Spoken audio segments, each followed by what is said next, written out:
बात प्राचीन समय की है। एक गुरुकुल में वरदराज नाम का एक बालक था। वह मंदबुद्धि था और इस कारण अन्य विद्यार्थियों के समक्ष अक्सर हंसी का पात्र बनता था। गुरुकुल के प्रधानाचार्य अपनी तरफ से बहुत प्रयास करते थे, परंतु निर्बल स्मरण शक्ति के कारण वह जो कुछ भी याद करता उसे थोड़ी देर बाद भूल ही जाता। काफी प्रयासों के बाद भी वह इस बार की परीक्षा में अनुत्तीर्ण हो गया। गुरुजी आखिर हार मानकर उससे बोले कि बेटा वरदराज, मैंने सारे प्रयास करके देख लिए, अब यही उचित होगा कि तुम यहाँ अपना समय बर्बाद मत करो, अपने घर चले जाओ और अपने घर वालों की काम में मदद करो। वरदराज ने भी सोचा कि शायद विद्या मेरे भाग्य में ही नहीं है, और भारी मन से गुरुकुल छोड़कर अपने घर की ओर निकल गया।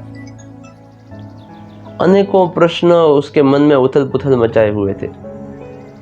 कैसे वह अपने घर लौटेगा, माता पिता को जाकर क्या उत्तर देगा?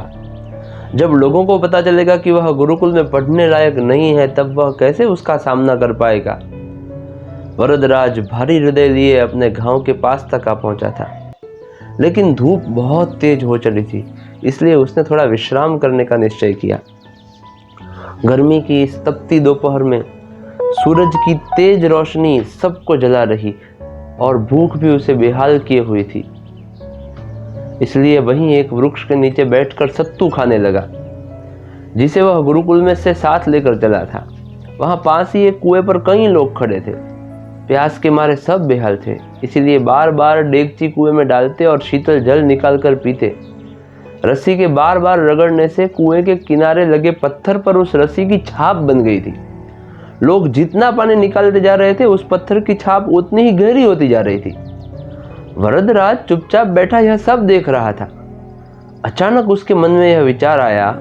वह सोचने लगा कि यदि केवल जूट की बनी एक कोमल रस्सी इतने कठोर पत्थर पर अपनी छाप बना सकती है, तो मैं सफल क्यों नहीं हो सकता?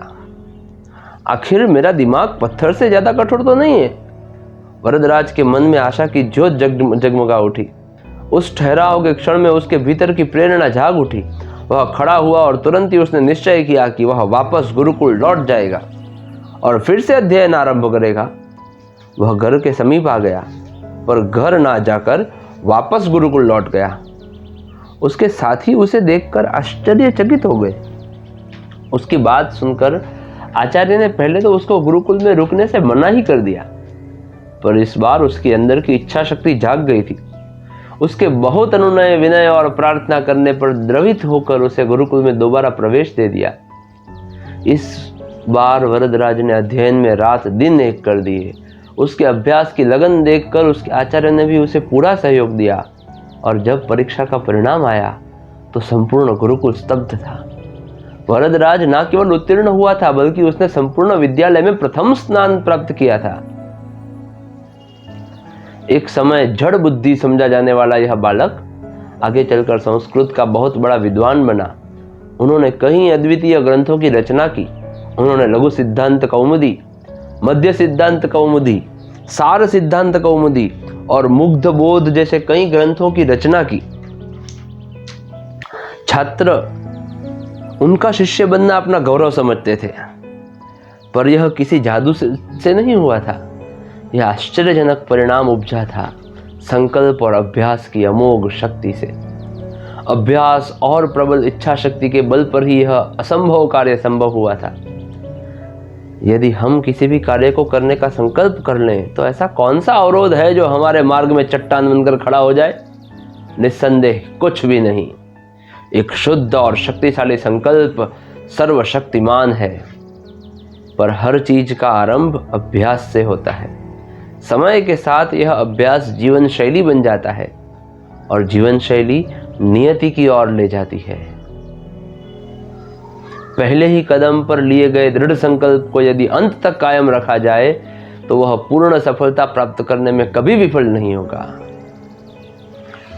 कैसी लगी आपको ये कथा? कमेंट सेक्शन में जरूर बताएं। और आप भी ऐसे किसी संकल्प को लिए जीवन में चल रहे हैं या नहीं? अगर हाँ, तो आपका संकल्प भी जरूर बताएं, जिससे अन्य लोगों को भी प्रेरणा मिले। हमारे चैनल को सब्सक्राइब करें और इस वीडियो को लाइक जरूर करें। धन्यवाद। जय श्री कृष्ण।